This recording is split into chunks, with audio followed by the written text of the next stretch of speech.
Okay.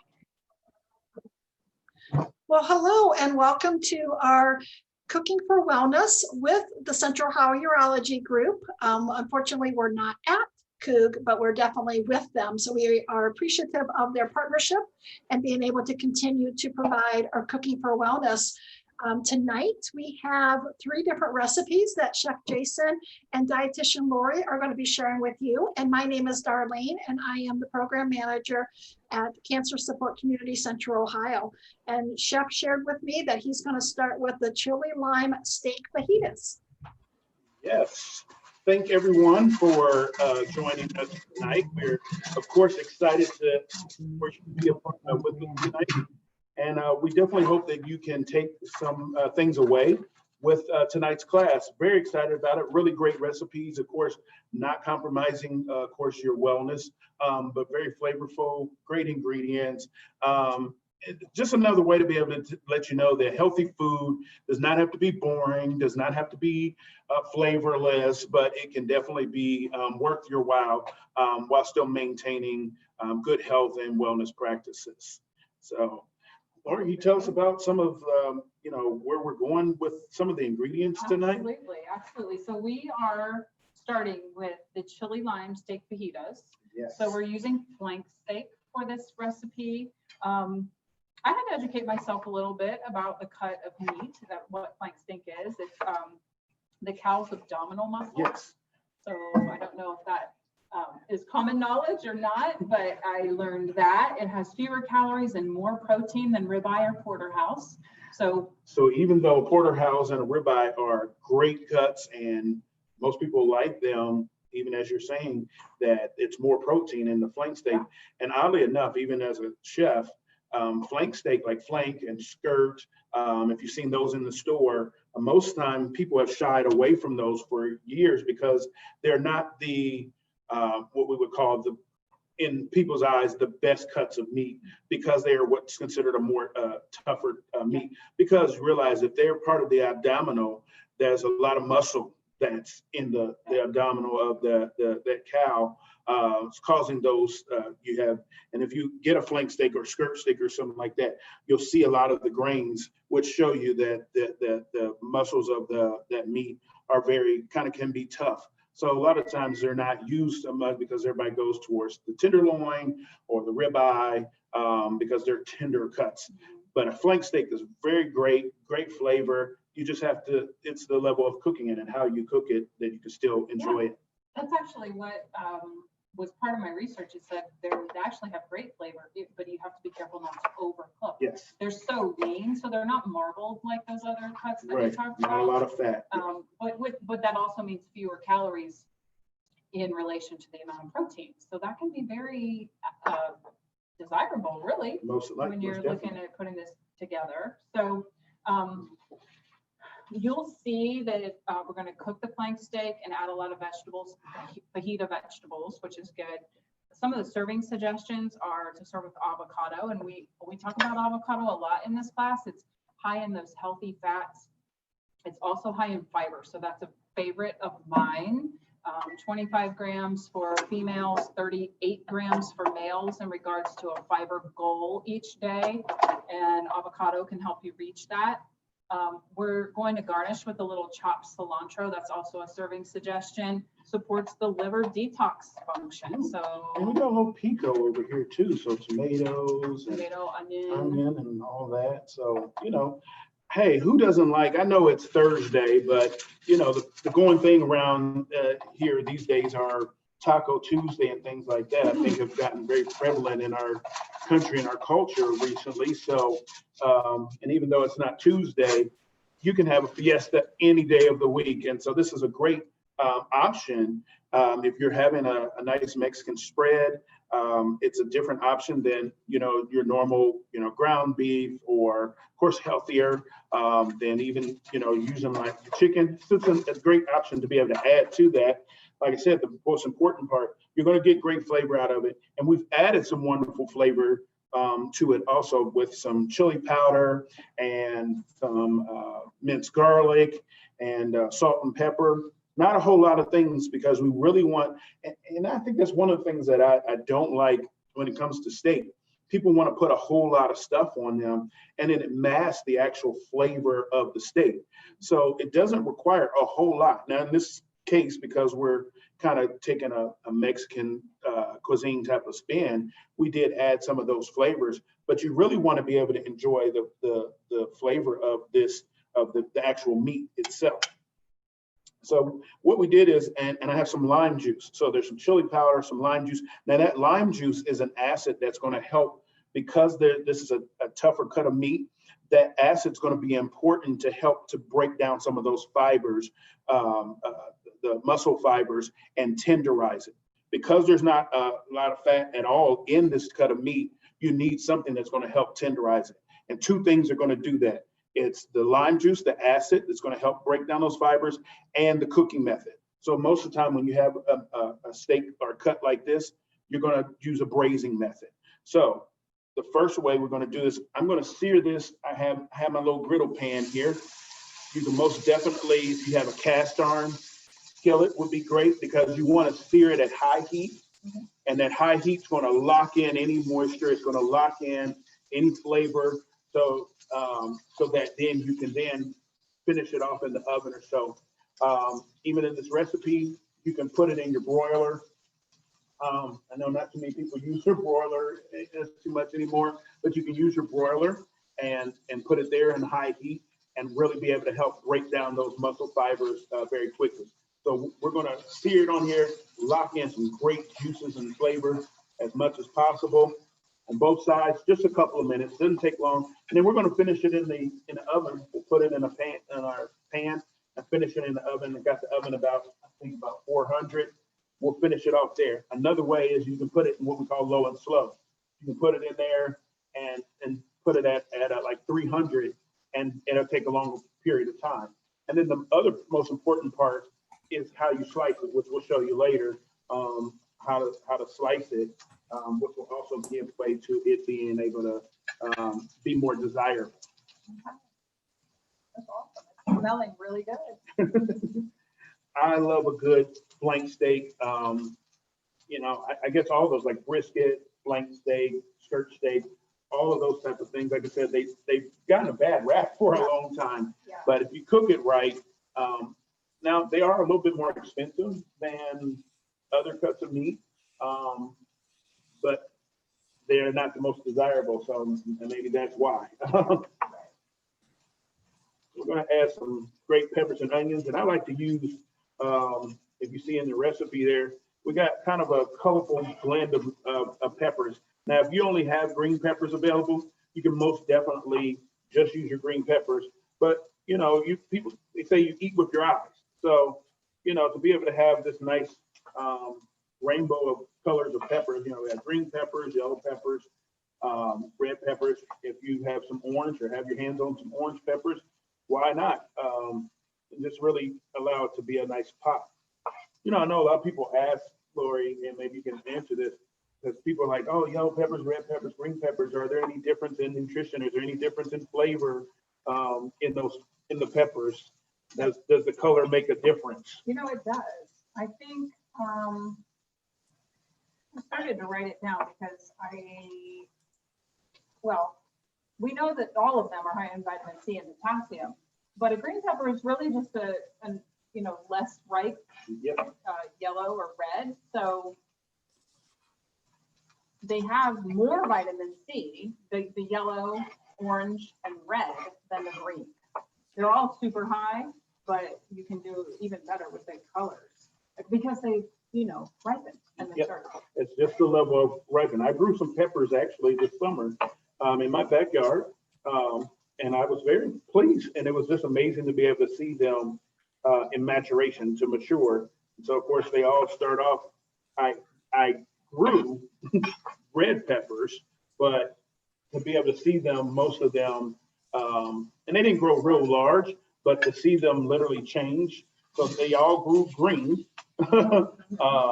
But as time went on, even after I picked them, as I had them in a basket on my table, they start to all turn red. Yeah. So the more, and my peppers did that too. My jalapeno peppers did that too. So they started off green and then they turned red. So people see those and like, oh, are they spicy? I don't know why we equate red, any type of red pepper. It's got to be spicy. No, they're actually sweeter. Much Yes. sweeter. Yes, Yeah. and less spicy. We're gonna do onions with this too, which Yes. I did want to mention, like, and the peppers. Both onion and pepper are both good sources of vitamin C. And vitamin C, if it's available to you when you have an iron source, it increases the absorption. So flank steak with fajita vegetables is a really good way to make sure you've got a good source of iron and that it's accessible to your body. You've got the vitamin C with it. So I like that. We're just julienne and all these things together. And julienne means just thin cuts, thin strips, because you want it to everything to be as the same size, so that it all is able to cook down really good. So we have our steak. I've got a nice char and sear on both sides, and then we're going to add it here to our pan. And it smells great. We're going to add it to our oven so that it can finish cooking.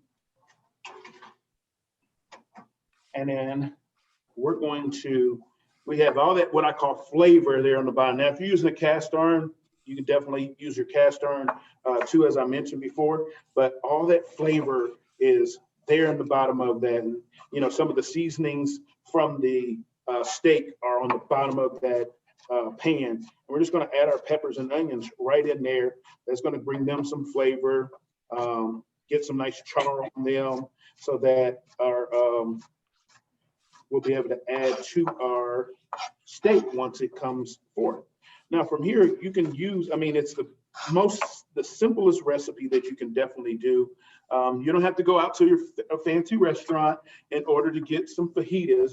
You can see how easy it is for you to make fajitas right at home. Now, if you want, you know, somebody to come to your kitchen table with a sizzling platter, you might want to get, you know, one of the kids or so to be able to do so. But you definitely want to, you can definitely do this at home. So we just want to let you know how easy it is to do so. And then from there, all your accompaniments or whatever I mean, you got the peppers and onions. If you want to make a batch of pico, as Lori said, avocado, you know, some cilantro, anything like that to kind of accompany your, you know, maybe to keep it low fat.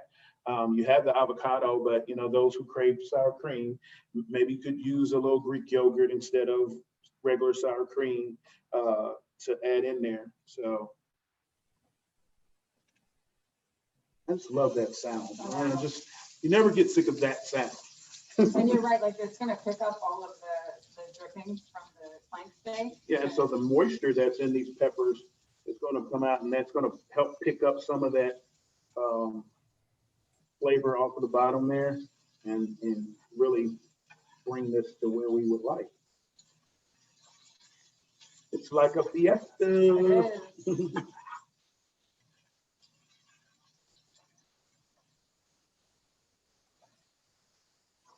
Well, that's all there is to it. And then you can do anything with this flank steak with these fajita vegetables. Yeah. You can wrap them in a tortilla. Yeah. You could put them over a bed of greens. If you're trying to avoid processed carbs, you know, because I think people need to be a little bit careful with the wrap. Like the large burrito wraps, when you look at those things nutritionally, they're like eating 4 pieces of regular white bread. Wow. Oh no. Right? I know, isn't it? So, you know, and there's certainly a lot of varieties out there, and so you can do a higher fiber, lower calorie option, but the standard is, you know, the big burrito wrap is really indulgent. So I would just encourage you to think about that, because you've got all these beautiful fresh vegetables, you've got your nice lean cut of meat. We don't want to put it in something that may not be doing you Any disservice. we don't, it may not be doing you any favors, for sure. Kind of cancels out the whole purpose of what you're doing. Right, and so my suggestion truly would be put it over a bed of greens. I mean, I think it would be fabulous, especially if you had some kind of like an avocado, like a creamy avocado. Yeah, like an avocado. You could actually take some avocado, make sure it's nice and ripe, a little bit of lime juice, some of the cilantro, and some Greek yogurt. And you can, if you have like a small food processor or blender, so put that all in there, and you can literally make almost like an avocado, a creamy avocado sauce that you can, almost a little vinaigrette that you can add over it. Right. And if you're not particular, like we are not at my house, I just smash it with a fork in a bowl and whip it with the fork, and that's our dressing. That's all I do. The consistency is probably not as fine as putting it in a processor, but it's easy and it goes pretty well. Well, some of those tortillas, like from restaurants, when you get a taco salad, something like that, some of them are flour and some of them are corn. Is one better than the other? Well, for me, I would, you know, the flour ones are a large source of gluten. So if you like to avoid that, you'll want to go corn. But you also have to be kind of particular about the corn ones because they can be made with GMO corn, which I think is maybe as problematic as having the wheat. Really? Wow. Yeah. And so it just, like I said, it requires you to be kind of choosy when you're buying those things. And there are good options. I buy an organic, there's actually one that's an organic mixture of wheat and corn. Oh. Yeah. So you can search that out. That aisle, the wrap aisle is almost as overwhelming as the yogurt aisle. It is. There's so many options. I was in Giant Eagle the other day and getting some for my client, and I was just like, I just wanted some regular wraps for some type of tacos, and there were not. There was like this variety, this variety, this variety, and I'm like, oh my gosh, I just want regular. Yeah. You can be pretty choosy with that now. So it's just like anything that we say, it's all about just making sure you're reading the label, making sure you're paying attention to those little things on there.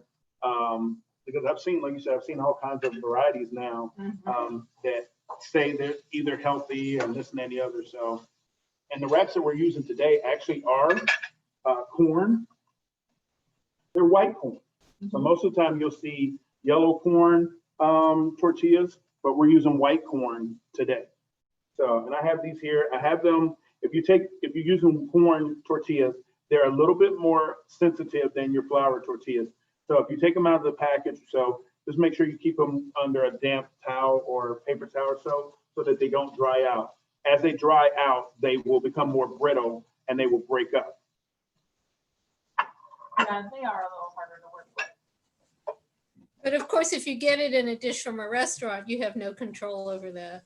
And that's why normally they come out in a warm a basket or plate or so with like a warm towel or something over them because of that fact. Yeah. We're just going to add a little bit of salt and pepper to the vegetables. They are cooking up very nicely. And you want all that nice color.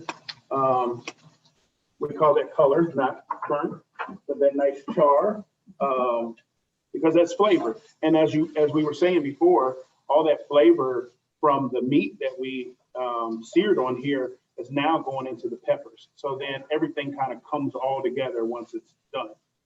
Well, is that what you call fond? That's called fond. Good job. I learned that from you.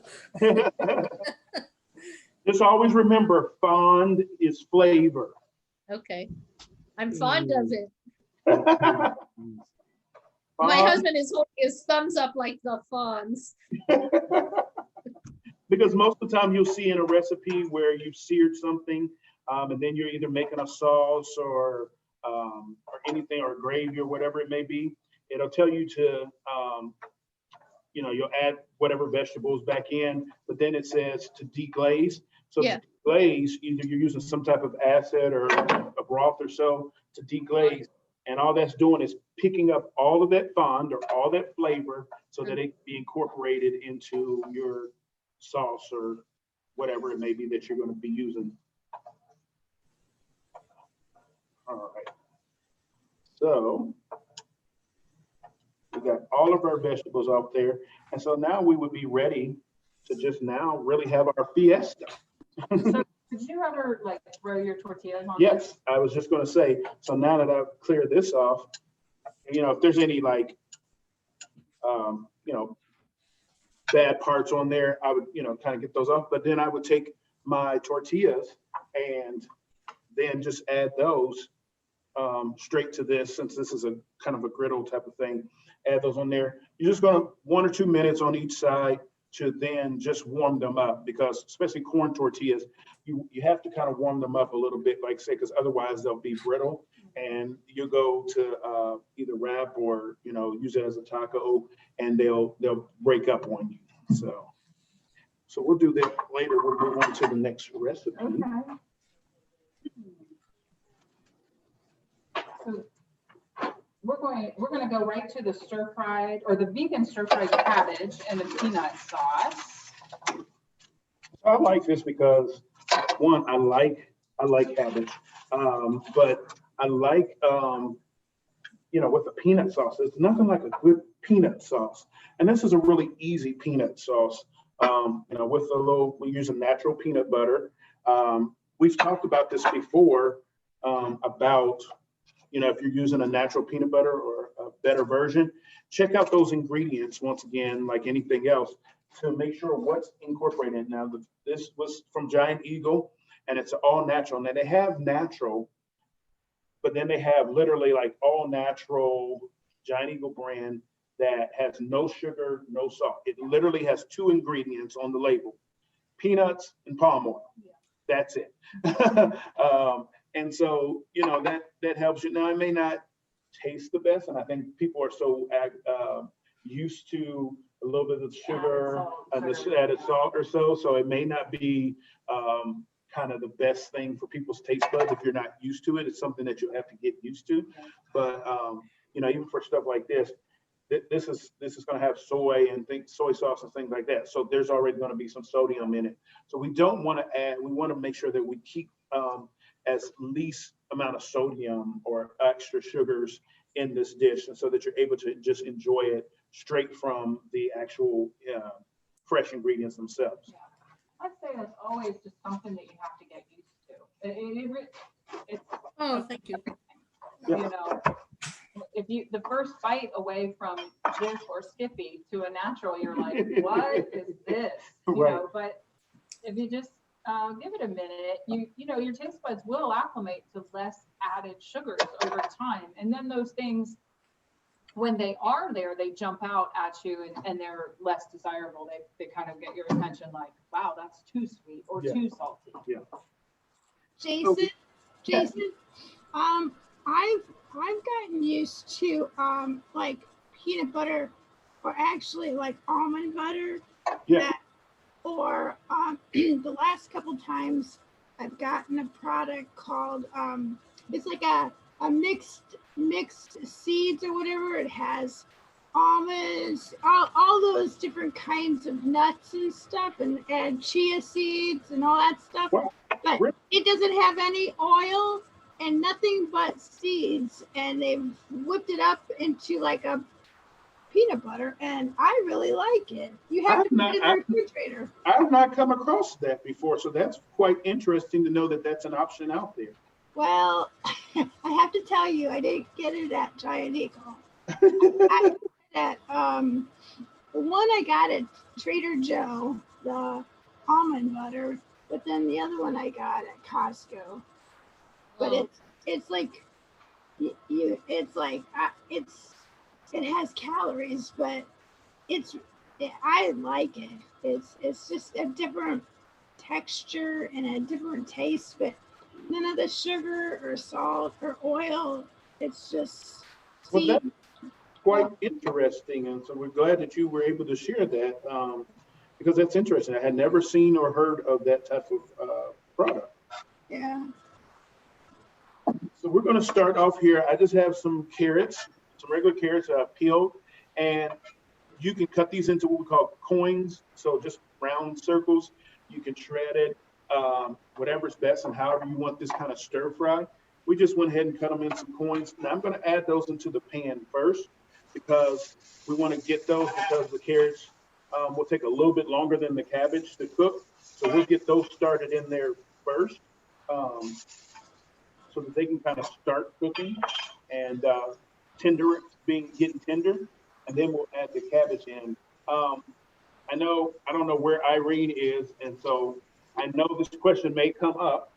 We are using Napa cabbage here, which, a lot of times you see in a lot of Asian, if it's not bok choy, you'll see Napa cabbage. So, Lori, one of the things is, I know somebody's going to ask, can you use regular cabbage? And you can, but there is something different about Napa cabbage than regular cabbage that is more beneficial, and so it's worth giving it a try and utilize. Yeah, I think just having the variety, anytime you can work in something you haven't used before, I think you should. So you could go Savoy or Napa, I think very easily with this. The Napa cabbage is also called Chinese cabbage. Yeah. You can kind of tell it from the oblong shape. Yes. So that will be the most distinctive feature on this cabbage.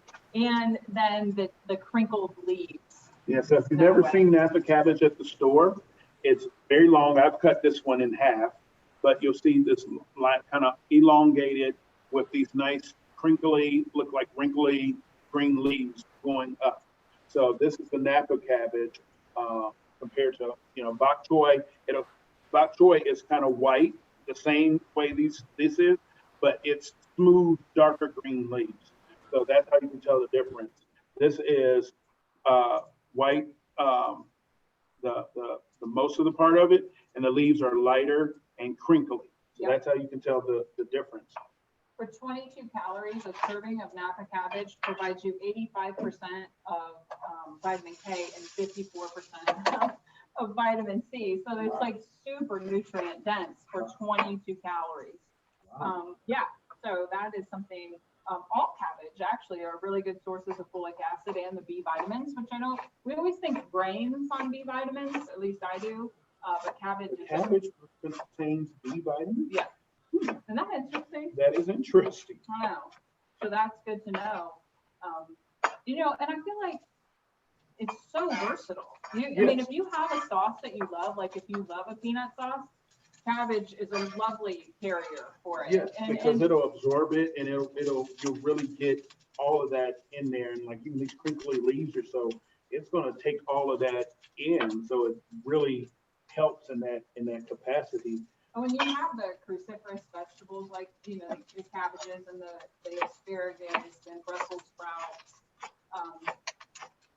they're high in sulfur and a little bit of a bitter taste to it. So when you do the peanut sauce and sweeten it up with your sauce, it works very well together, in my opinion. And if I'll be honest, this is a great choice for those who find it difficult to even break down a regular head of cabbage, or it may be a little, kind of an effort for you to cut down or if it's just say two of you in the house and you don't want to have to break down like a whole head of cabbage, this is easier to be able to do that, because all I did was cut this in half and then cut it in half again. And then I just kind of cut out this core. I kind of cut at an angle to cut that core out. We toss the core. I usually cut it again. I mean, you can from here, you can just kind of cut strips and shreds from here. If you want to get it a little bit more easier, and then just cut right along through it and cut those nice strips. It makes it very easy. This may be easier also to even handle than a large head of cabbage. If you notice, I'm piling this in. Anybody who's cooked even regular cabbage before, even when it looks like your pan or your pot is overflowing, just keep adding more.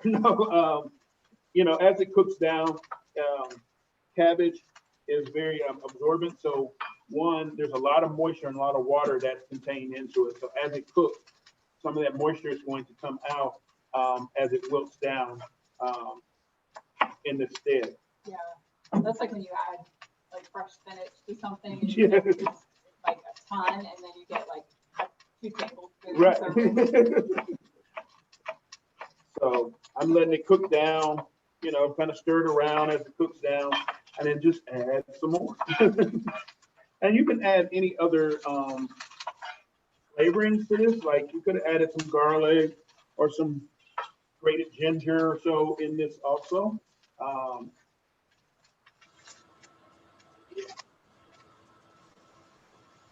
You don't have to add any more moisture or so to this because that moisture is being released from the cabbage. We're getting some nice browning on this because it wouldn't be stir fry if it didn't.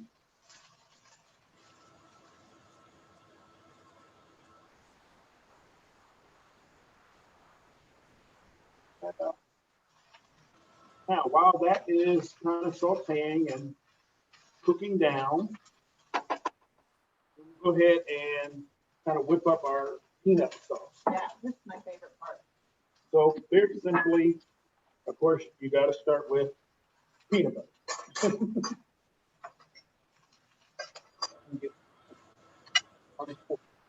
So have our peanut butter and that.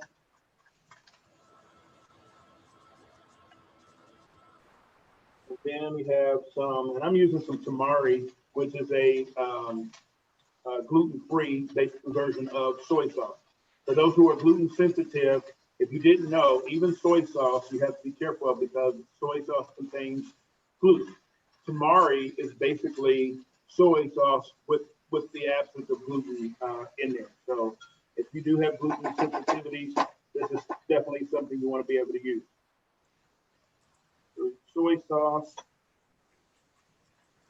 And then you can't have a peanut sauce without a little heat. Right on. You know, there's this great goodness and creaminess and that nuttiness, of course, of the peanuts, the peanut butter, but that little kick that just added to. And so we're using some, I can never pronounce this, but the sambal olik, basically a red chili paste. You'll see it in your Asian aisles, and it smells wonderful. Like just taking this in, but you'll find it in the Asian aisles. If you cannot, a little sriracha, yes. Ooh, yeah. A little sriracha or just some red pepper flakes can definitely go in here. It smells like sriracha.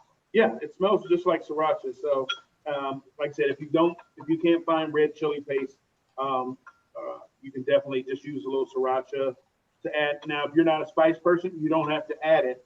I'm just saying it just gives that other layer of flavor to it. So chef, when you say a little sriracha, are you talking like 3 drops or are you talking? You know, I'll be honest. When it comes to like, because people say, oh, how about a measurement? Well, everybody has different what I call heat tolerance. So for me, I love sriracha and I like spicy. So what's considered a little for me may be like a teaspoon, but that may be like overload for somebody else. Yeah. So Yep. It really is what you can tolerate. Because some people, I know some people that just a little cayenne can send them overboard. I know people who have such sensitivity to spice that they can't even do black pepper. I do know some people like that too. I am not one of them. I like a lot of heat. So now, since we didn't have any sugar or sweetener in the peanut butter, we have some brown sugar that we're adding to this sauce as our sweetener. Which you could use honey. Yes, you could use honey, definitely. Whenever I roast Brussels sprouts at home, I always take almond butter, honey, and sriracha and just whip up a little bit and do a drizzle over those Brussels sprouts. Super simple, 3 ingredients, and everybody will eat them. Because that drizzle is so good. The drizzle is what makes it work. Yeah, yeah. All right, so we've added in peanut butter, our red chili paste or sriracha, if that's what you have, soy, or if you're gluten sensitive, a little tamari. So there's our sodium, then brown sugar or some honey as just a little bit of sweetener to balance it all out. This is what we call, if you notice in a lot of Asian cuisines, it's what I call real umami, because they're able to take all and layer all these types of flavor profiles. So you have your salty, your sweet, your bitter, and all of those type of things in one dish. But it equates to just pure bliss. I would agree. And then we're adding some coconut milk to thin this out. Right, which we like the coconut. I like that as a choice. It's a medium chain triglyceride source, which we don't have a lot of sources in our diet, so I think it's good to have that that energy source. And the lauric acid coming from the coconut milk is also pretty protective. So, you know, that's part of what. There you go. Adding a little more heat. Hey, me and Lori are here, so we added a little extra heat to ours. Jason, Yes. can you use a coconut cream so you don't have to use sugar or sweetener? Because the coconut cream is kind of sweet. So can you use it instead of just a plain coconut milk Yeah. and not use any more sweetener? Yeah, Yeah. absolutely. So then you wouldn't have to add like the honey or the brown sugar because that sweetener is going to do it for you. I think actually what that, like, I think the perception is that it's like richer because of the full fat, Yeah. you know, with the cream. I think that's why that would work. So our cabbage has kind of cooked down quite a bit, and it probably will still cook down a little bit more. But we're gonna fold in our wonderful peanut sauce into this.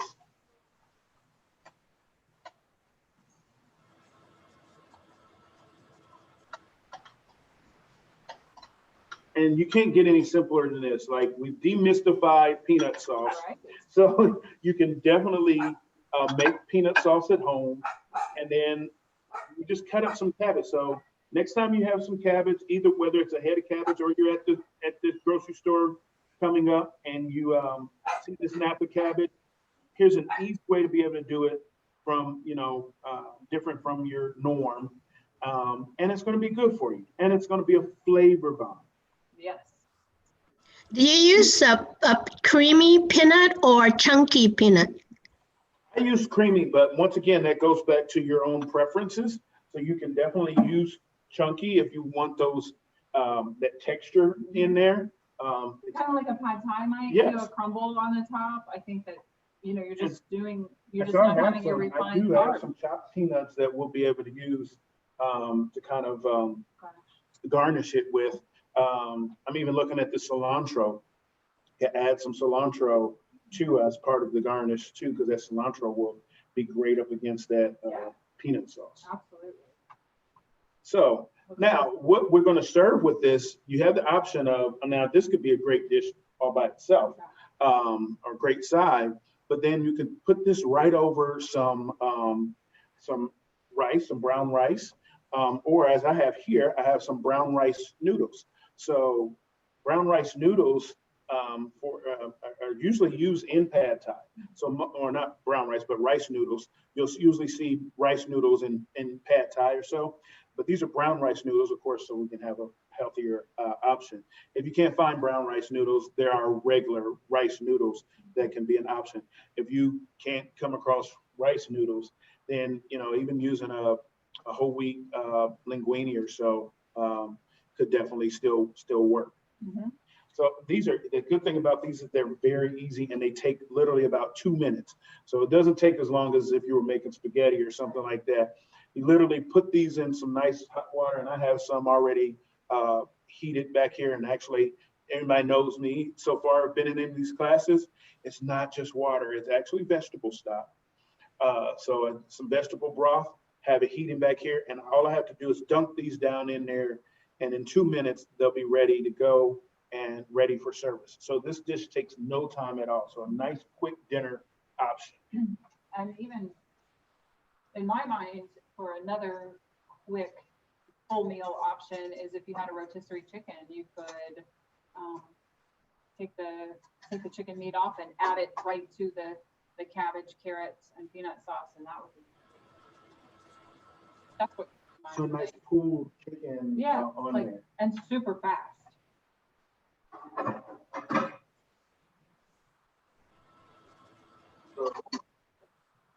depends on what you're in the mood for. But it's always good to have options. This As is I true. see, these have been in the water 30 seconds and they're already softening up. Take no time. While those are softening, we'll check on our flank steak. Oh, that looks and smells wonderful. It does smell really good. Lori, Yes. this is Irene. Do you mind emailing me some food that that cleanse, that it's a liver cleansing or a detox liver, and also the gallbladder to get the sludge out? What kind of food can help those things? So did you say a liver cleanse and then a gallbladder cleanse? A liver detox Or kind of detox? food products, and also the gallbladder has some sludge that needs to be cleansed. Okay, so liver wise, the two things that come to mind right off are cilantro and arugula. They have compounds that you will read about that really help the liver kind of process the hormones and metabolize everything that has to go through. So those two greens are powerful in that realm. What was that, cilantro and? Arugula. Oh, okay. Yeah, I've read a lot about those two in regards to liver detox function. The gallbladder and getting a cleanse there and getting that purge of sludge, there are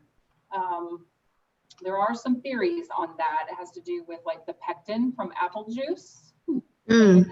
And then a really heavy fat material. So some people will mix olive oil and apple juice, which to me sounds like I'd have to be really desperate. Ooh. And so there are processes for that, and it's a lot of apple juice or apple cider. I don't really recommend it. I really don't. People have done it and they feel well afterwards. And there's not a lot of research around it being actually effective for clearing anything from the gallbladder. Is there a reason you think that? What made you ask that question? Well, in my last abdominal scan, they found out I have sludge in my gallbladder. I have gallstones and sludge. But last year when I had the same scan, only gallstones were found. But this year they found sludge. So I said maybe, and then my doctor says, well, maybe you should start thinking of visiting the surgeon. I said, well, if I can avoid getting, under the knife, I'll go into some other alternative items to get that thing out rather than going under the knife. I understand that for sure. I mean, I'm asymptomatic right now, It's been a year that the gallstones are there, but it's the only thing is the sludge was added in this year. So if I can reduce those things, by eating something, I'd rather do that than going under the knife. When you're talking about a scan, was it a HIDA scan? Abdominal scan. So like a CT scan? Yeah. Okay. Well, I would have to wonder how specific that was to the contents of the gallbladder. Did you feel that way too? That they could say, well, it's not just stones, that it's sludge too? No, see, last year I asked my doctor I said, I want a lung scan. And she says, what for? You're not having any symptoms. I said, I know, but I just want it done. I just want to see what's inside me. She finally said, okay, but maybe the insurance is not going to pay for it because you don't have a diagnosis for it. I said, that's okay, I'll pay for it.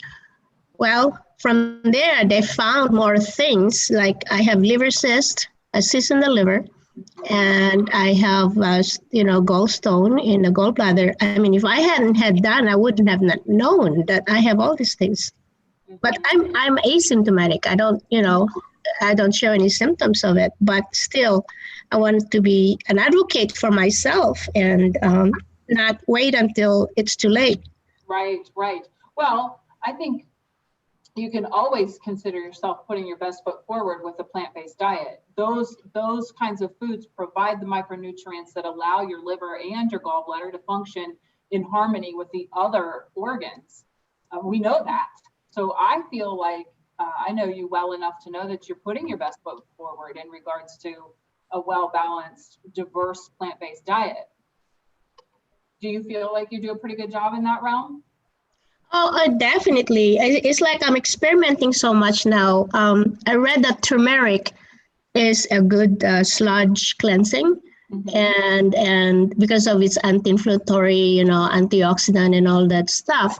And so I went to the store and bought a whole package of powdered turmeric. And then I was reading again about turmeric, and they're saying you have to be careful about buying turmeric powder if you got it from made from India. Usually they add some additives that's not good for your health, like the yellow color number 26. And so, and in the package, it didn't say anything. It just says turmeric. I mean, sometimes they don't print any of those bad stuff. And so I had a chemist friend who I asked, how can I determine if this yellow number 26 is present in this powder? And she gave me some tips. And so I tested it. And I'm glad it was pure because, according to the test that she gave me, if this doesn't occur or this doesn't do that, then the turmeric that you bought is pure. Oh, wow. So I've been making some, the 7 grains and 1 cup of brown rice, and the other day I found this whole wheat, not powder, not grain, but the whole pebbles of wheat. And I mixed all that, and then I made I blender two bunches of cilantro, and added a little water, so that would be the water for the rice and for the grains. And I added a teaspoon of turmeric, and it came out okay. So now, I'm using that as my base, this grain, and then I just put something on top of it. It could be, sunny side up in the morning, or, for lunch, I'll put some, maybe if I have tofu, I'll put some tofu on top. I mean, I've been experimenting a whole lot, and I've been eating a lot of turmeric because it says it helps in cleansing the sludge out. So, of course, I won't know the result until next year, because then they will repeat, the abdominal scan. Right. And hopefully you stay asymptomatic until then. Oh yeah, so far. Yes, right. That's great. And I mean, there is powerful research around turmeric. I will talk about it, and I do take a supplement of it. Lots of good stuff going on with that. So I'm not surprised that it is going to work in your favor in regards to sludge too. Well, they're also saying that if you take turmeric, you also take ginger, because sometimes turmeric is, some people are sensitive to turmeric, and the ginger will counterpart that, because, it helps in the abdomen, whatever your symptoms are in the abdomen. And also they said that you have to add pepper with the turmeric, so it facilitates the absorption of the turmeric. Yeah, the black pepper extract. True. So, I do want to say this dish looks so gorgeous. I don't know if we can show. We put the cabbage over the noodles and was garnished with crushed peanuts and cilantro. It's really, really looks good. So very simple, very light. And like Lori said, if you feel like, you still need that like extra protein or meat, get some grilled chicken and shred that up, or rotisserie chicken and shred that up and put in here. I mean, you have a complete meal that I think will be really great. And really packed full of nutrients. So, and it was easy. I mean, the sauce was easy. Sauteing that cabbage and carrots were easy. And then the noodles literally took 2 minutes to cook off, and they were done. And like Lori said, we just garnish it with a little fresh cilantro and some peanuts. And now what I would do from here is I'd grab the bottle of sriracha and drizzle over it to that extra level of heat. So that's up to you. One thing I didn't mention, and somebody might have noticed me, I add a little lime juice in there with the cabbage. There's a little bit of that acidity also is going to break up, and it's going to bring a brightness to that peanut sauce and to that cabbage also. So I squeeze a little bit of lime juice in the cabbage peanut sauce while it was in the pan, and then we just put it over our noodles. That looks like pad thai, or is it a modified pad thai? Yeah, and I love pad thai. Good shrimp pad thai.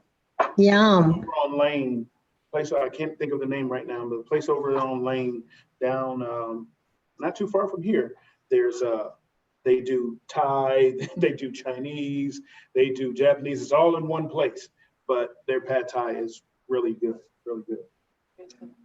Yes. Okay, so we are moving on to our last dish. It's sweet potato with the chickpea tomato sauce. So this is a complete vegan meal. Yes. We're going to show you how to put this together super quick. So it's really quick, really easy, but a great way. You know, most of the time people are thinking about, especially this time of year, their sweet potatoes in a sweet way with cinnamon, brown sugar, and all those type of things. But this is a nice, savory, fulfilling, chopped full of great nutrients type of way to have your sweet potato. And so we just have some regular sweet potatoes here that we're going to split in half, and then we can roast those. So, or you can roast them actually whole and then split them in half once they're done. Add a little bit of olive oil to them, put them in the oven, about 400 degrees.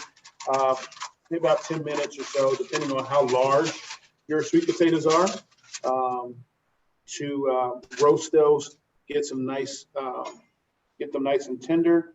And it's going to bring roasting, especially this time of year. A lot of people don't, you know, like wintertime, you'll see a lot of stuff roasted, roast.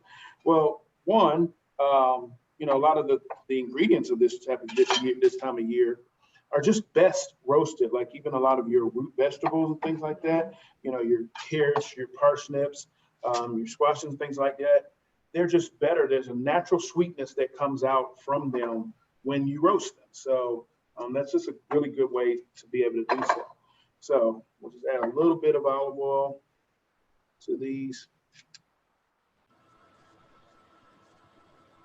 And then you stick those in a little bit of salt and pepper. And we'll stick these in the oven. And while these are in the oven, then we will get our filling with these stuffed sweet potatoes.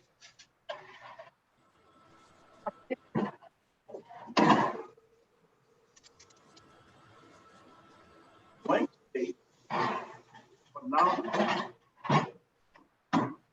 Smells great, looks great. We have our flank steak out. So while that's there, we have our pan here heated with some olive oil, and then we're going to take onion.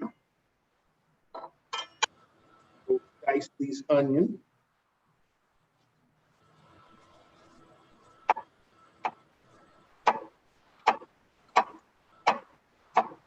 Diced onion in there. We'll let the diced onion kind of have its way and become translucent.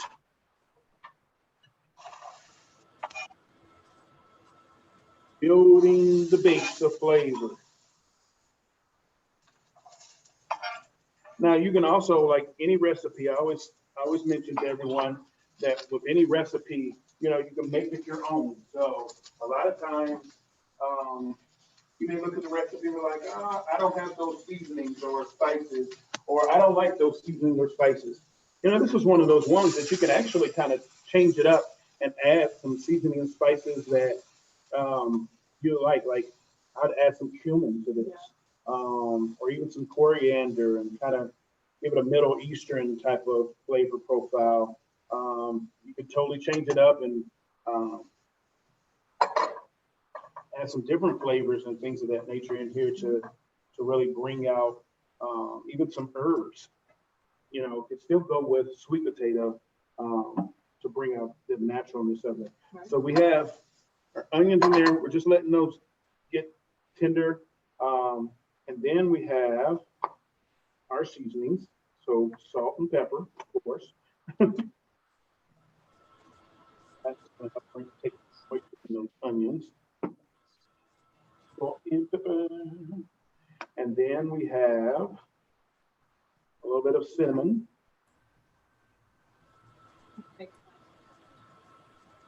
And Chef, as you're adding your spices to your skillet there, I wanted to share with everybody that the recipes are on the website for you to download. I know they were not on the Friday email, and I do apologize about that. But if you go to our website and under the Cooking for Wellness recipes, all 3 recipes tonight are available now for downloading. So I'm sorry that we didn't have them to go through the list as Chef Jason was cooking, but you will have them in the future. So in this recipe, it calls for some bay leaves. Now, bay leaves get one, they're like parsley. They get a bad rap, like, oh, it's just bay leaves. They add a lot of flavor.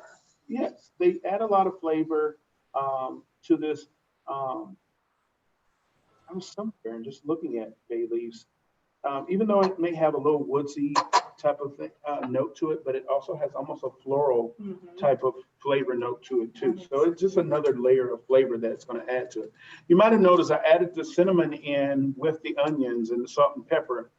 It's a technique of what I call like blooming. You'll see that also in the recipe, almost like blooming because once that heat hits the oils of the spices and things like that, it really enhances them and really brings them out a little more instead of like adding it afterwards. So you're almost cooking those spices in that sense. Now we have some chickpeas, some nice drained garbanzo or chickpeas. Yep. Full of protein and fiber, helps control your appetite with that. I like that combo. I'm a big fan of the chickpea. I think everybody probably knows. I mean, because these days you can literally almost use chickpeas for anything or in anything. It's high fiber and high protein. A great addition to any meal in a sense. And so when you put that high fiber and high protein chickpea with the cinnamon, so cinnamon has an anti-diabetic effect in that it helps balance blood glucose. Like this will be very stabilizing. And I think a lot of people think if you don't have animal proteins present, that you'll probably be hungry very quickly, or it's not going to stick with you. But this combination of ingredients between the cinnamon, the chickpea, the sweet potato, full of antioxidants, so it's very soothing. It lets your body feel very cared for. 50% of manganese, the RDI for manganese, is in one serving of sweet potato, and manganese actually activates enzymes for metabolism. And so it really keeps you balanced when you're thinking about what that nutrient actually does. See, so add chickpeas to everything. Right. Yeah, right. Basically, vitamin A and vitamin C, super high in the sweet potato that we're going to be stuffing all of this good sauce into. So I think I've said this before, but a serving of sweet potato gives you 769% of the RDI for vitamin A. So you can't really find anything that's more nutritious in regards to that. I just added a little bit of vegetable stock, and that's just going to kind of tenderize these chickpeas. And where's Ann at? It's going to pull up that fond from the cinnamon and the onions that created on the bottom of that. So all that flavor. I hear you. all that flavor. And then, so while that's simmering, then we're just going to add in, this is just a can of diced tomatoes, petite diced tomatoes. Once again, and we've talked about this before, even if you're using a canned product, still don't underestimate even some of the stuff that says organic or low sodium or whatever it is. Still kind of do your due justice to to still read those Well, labels. yeah, well, you're right, because low sodium only really means it has to have 25% less than the traditional product, which could be sky high. So even 25% less than sky high is too much. Exactly. Now, how much? This was just a regular can of tomatoes. I think it's what, 15 ounces or so. And I love this brand, and I don't know why I never bring the can with me. How much sodium do you think Was in the can? was in the can? Or per serving? In the can? In the can was probably close to 2,000 milligrams. No. No? And maybe it is a serving. This was literally. If it's less than 400, it has to be per serving. Yeah, it was 100 milligrams. Oh yeah, that's great. But that's considered low per serving. What we consider low sodium per serving is under 400 milligrams.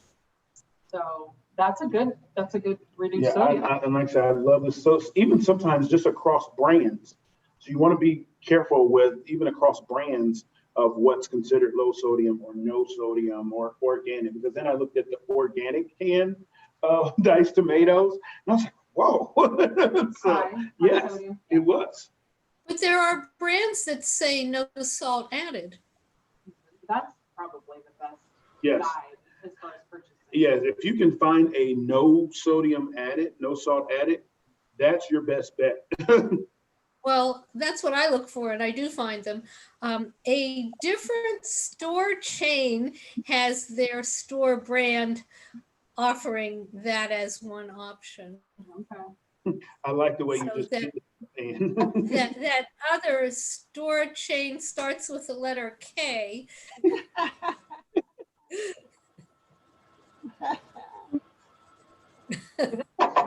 This already looks like very hearty. Yeah, I mean, and that's the thing, because this is a complete meal. I mean, stuffed inside this sweet potato and with the chickpeas, the tomatoes, of course, all the nutrients that the sweet potato, this is a full meal. Now, most people be like, oh no, I still need a meat, but you're getting all the balance, Yep. necessities Yep. right in there. So, I mean, and like you said, it's going to make you feel satisfied without having the meat. Yes.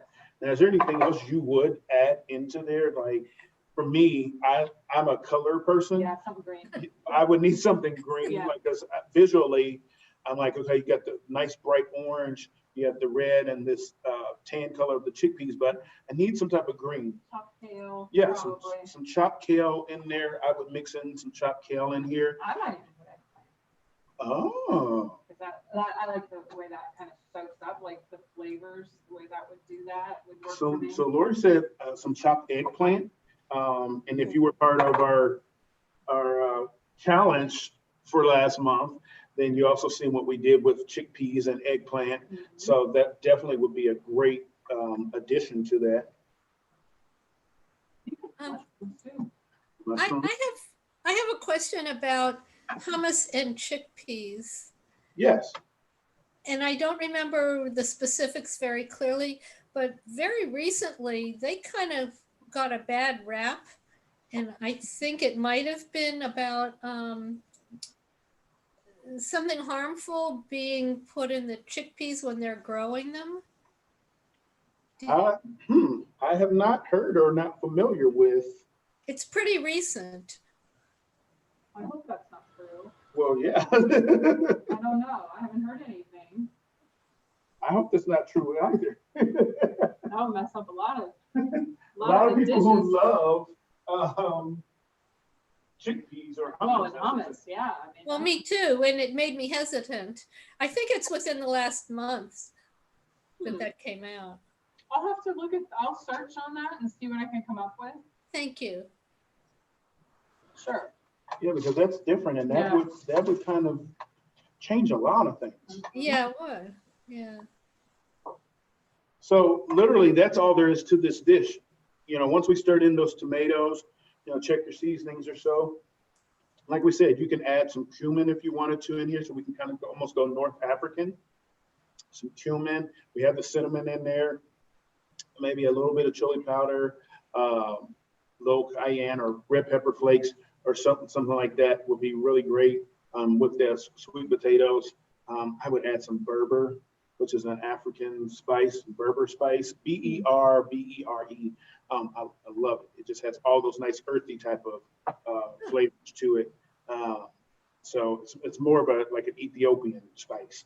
So it would be great to, I mean, and then that's it. Like I said, you can add some nice dark leafy greens to this. And then all you're going to do, we'll show you here in a minute. We have those sweet potatoes cut open, kind of open it up just a little bit. And then you just put this or stuff this filling right in there. And you have a nice complete meal. Wow. Do like, no, I was going to say some goat cheese. Yeah, that would be very nice.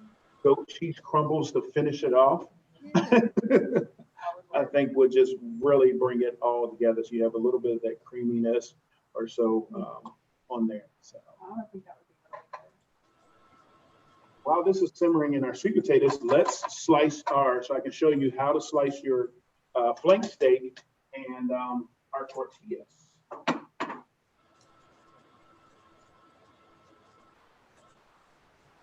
So, as we said, we have our nice griddle pan here.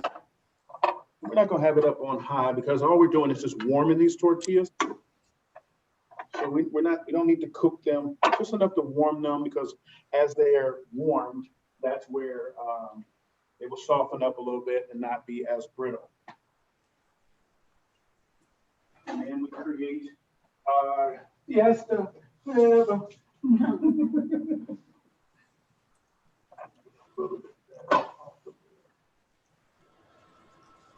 Normally you would do this in just a dry pan if you didn't have your griddle or we're using from after cooking off your peppers or so. Because like I said, all you're doing is warming this up. Love this pan. That is a nice pan. It uses it's many uses for it. Yes. many uses. Because most griddle pans are cast iron, or you can only use them on a gas stove, and this has actually a burner. Oh, wow. So that you can use it on an electric stove or like these glass top stoves. That's nice. I've never seen one like that. Best thing ever. All right. Yes, Jason seems to have the best tools. Well, that's what happens when you cook all the time. You learn. You have to. You have to learn what's going to work and what's not going to work. Yep.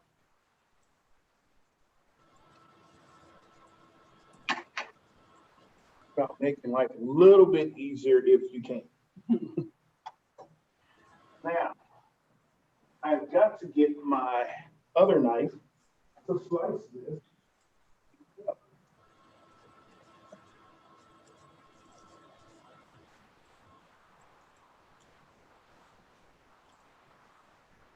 If you have a nice carving knife or serrated knife, it just makes it easier to be able to slice this. Now, remember what we were talking about before with the flank steak?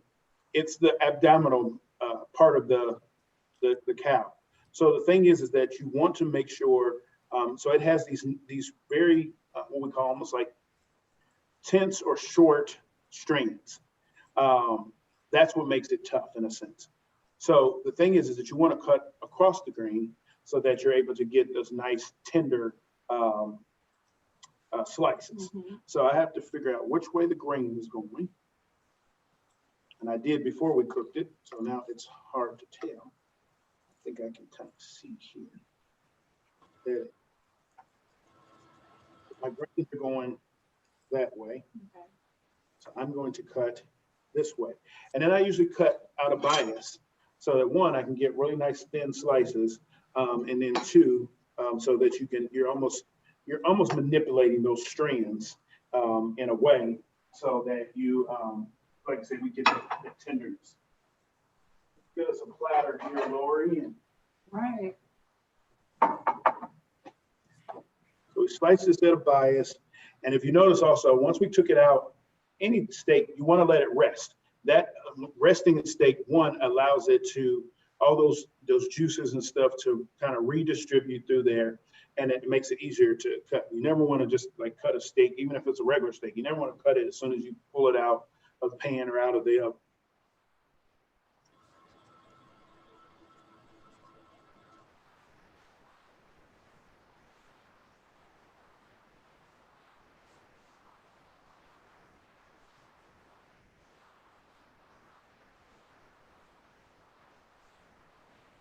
That's perfect.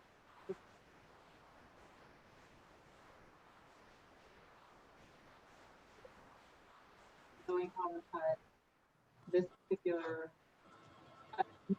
it makes a huge difference. Yes. Otherwise, you know, if you didn't know, you just, You would just think you had a tough piece of yeah. meat. Like, you couldn't and then, really and then use. that's where people are like, I don't like that, and I don't want to use it again. Right, exactly. And then you miss out on the goodness that it is. Yes.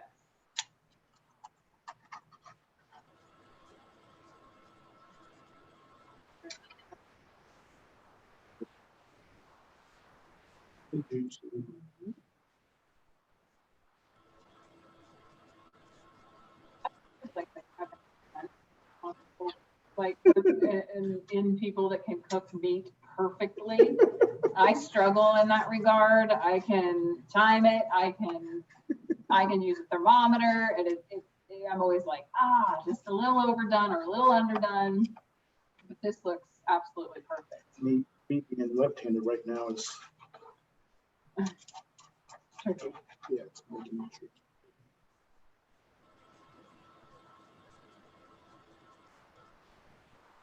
Really, really good. This is, we are going to throw some tortillas on the grill for the service, but you definitely could just put your vegetables down on a bed of greens and get your flank steak on there. It would be really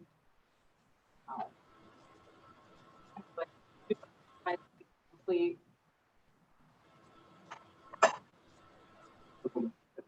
On here, and you can, you know, you can serve this however you like. Right, Like, whatever strikes you. I want to take some of these and put them down the middle like so.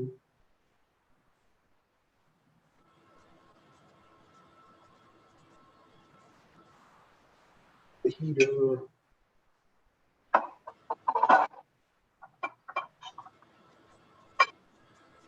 Nice pico here. So pico is usually, pico de gallo is tomato, onion, Jalapeno. jalapeno, usually a pepper of some sort. Yeah. It varies. Garlic and cilantro. Yeah. And then a little olive, usually oil and lime Yep. juice. That's a really natural garnish with tons of nutrients. I think it's a great thing. I kind of always have a container of pico going. And so, because I use it a lot on everything. I didn't bring any avocados, Lori, unfortunately. That's okay. I'll forgive you this time. Put a little.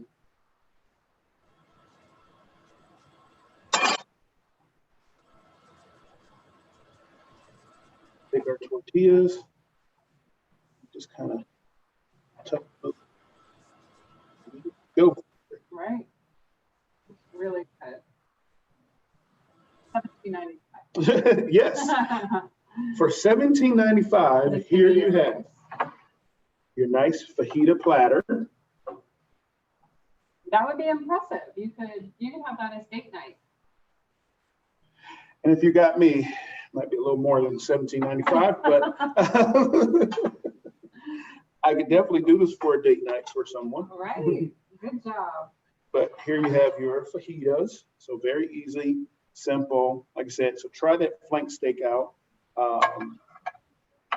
and use it for your next, you know, Mexican fiesta. Now let's pull these sweet potatoes out. Ooh,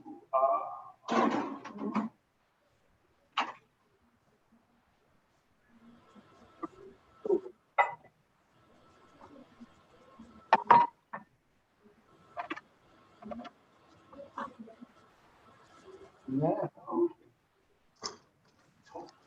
I don't know if everyone and looked at the recipe online before we got started tonight, but the picture that came with the recipe, this is a stuffed sweet potato. So like, I feel like the title was a little confusing. Like it was like sweet potato with chickpea tomato sauce, and you're thinking, what? Right. So the idea is that these potatoes are stuffed with this very nutrient dense sauce. I would also sprinkle a little cheese, but then they wouldn't be vegan. But I would probably do a little, like you said, probably, what did you say, feta, or did you say? Goat cheese. Goat cheese, yeah, that would be lovely. Either one. That's you.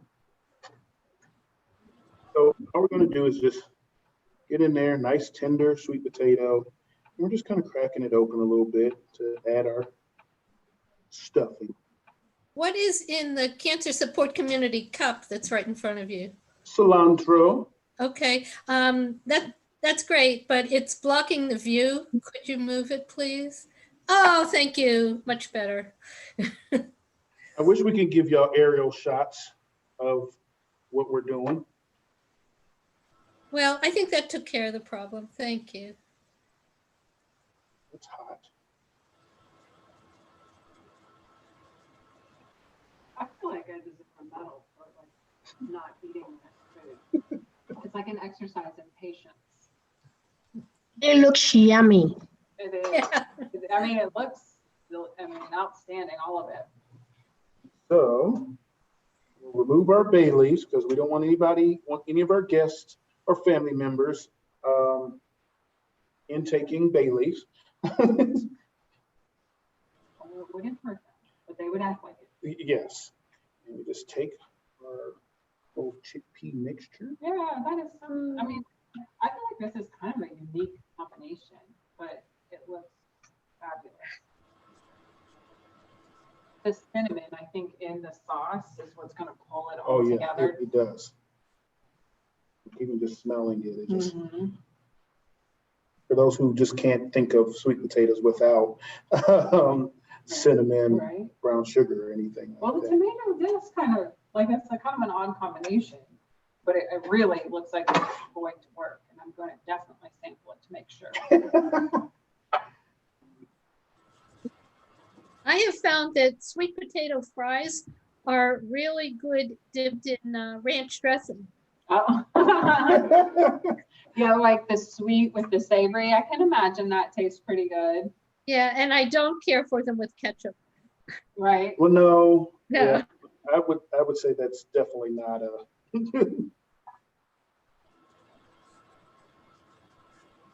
Very nice. Look at that. That's quite the display. Mm. Anne is oohing and awing. Mm. That, I mean, like if you were just doing that, it would be so fast. You'd have that nice, satisfying dish for dinner. Yeah. It would work out. So we have 3 simple but very delectable dishes that we've done tonight that you can definitely do right at home. And that's what this is about. As we prefaced before we started the class, eating healthy and having a great journey of wellness doesn't have to be boring, doesn't have to be tasteless. It's just knowing and understanding your food and be willing to try things that are not the norm, because a lot of times we're used to what we're used to. And so that makes it hard to be able to think, like, for instance, nobody would have ever thought of putting chickpeas and tomatoes on their sweet potato. Yeah. But realizing that that combination is really internally, it's really doing your body well. And it's also going to taste great, even if it's something that's not familiar to you.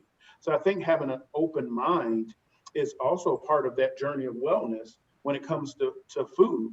Have an open mind enough to say, you know what, I may not be familiar with this ingredient as much, or I may not be familiar with that combination of ingredients.